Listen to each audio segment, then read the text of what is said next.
लोकसभा चुनाव 2024 में अपना 400 पार का लक्ष्य हासिल करने के लिए बीजेपी लगातार दांव पर दांव खेल रही है। पार्टी ने इस चुनाव को जीतने के लिए कई ऐसे फैसले किए हैं जिन्होंने सबको हैरान कर दिया है। पार्टी इस बार करीब 110 से ज्यादा सांसदों का टिकट काट चुकी है। हाल ही में 27 अप्रैल को मौजूदा सांसद पूनम महाजन भी इस लिस्ट में शामिल हो गई हैं। बीजेपी ने मुंबई उत्तर मध्य लोकसभा सीट से उनकी जगह चर्चित वकील उज्जवल देवराव निकम को अपना उम्मीदवार बनाया है। पूनम महाजन 10 साल से इस क्षेत्र से सांसद थी और ऐसा माना जाता है कि उनकी यहां अच्छी पकड़ भी है, लेकिन इस बार बीजेपी ने उज्जवल निकम पर भरोसा जताया है।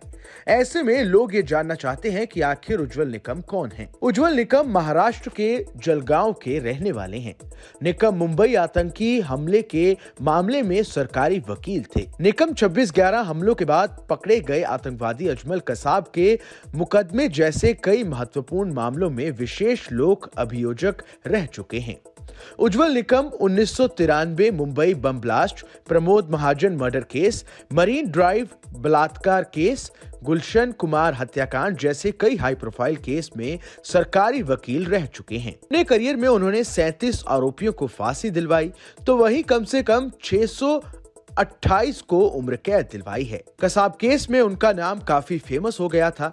आखिर में मुंबई हमले में शामिल आरोपी अजमल कसाब को भी फांसी हो गई थी। वहीं उज्जवल निकम कसाब केस को लेकर एक कंट्रोवर्सी में भी फंस गए थे। दरअसल उन्होंने खुद इस बात को स्वीकारा था कि उन्होंने अजमल कसाब को लेकर अफवाह फैलाई थी कि वो जेल में बिरयानी की मांग करता है और फिर उसके लिए व्यवस्था भी की जाती है। पुणे की पूर्व पुलिस आयुक्त ने अपनी किताब मैडम कमिश्नर में दावा किया था कि आतंकवादी आमिर अजमल कसाब ने जेल में कभी बिरयानी नहीं मांगी। वहीं 2015 में ही सरकारी वकील उज्जवल निकम ने साफ कर दिया था कि ये बात सच है कि कसाब ने कभी बिरयानी नहीं मांगी और ना ही उसे बिरयानी परोसी गई।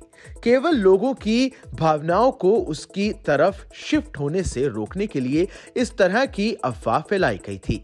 निकम ने ही कहा था कि लहर आतंकवादी के पक्ष में जाने लगी थी।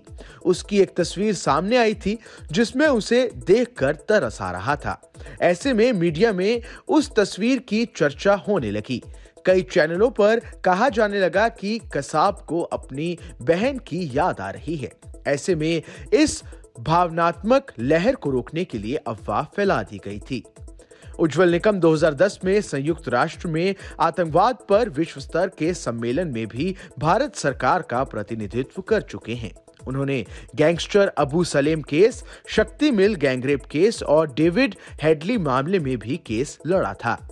निकम हत्या और आतंकवाद मामलों के विशेषज्ञ माने जाते हैं। इसके चलते ही साल 2016 में उन्हें पद्मश्री से भी सम्मानित किया जा चुका है। इस खबर में बस इतना ही। ये खबर आपको कैसी लगी हमें कमेंट कर जरूर बताएं। देश दुनिया की तमाम बड़ी खबरों के लिए देखते रहें न्यूज़ नेशन का डिजिटल प्लेटफॉर्म।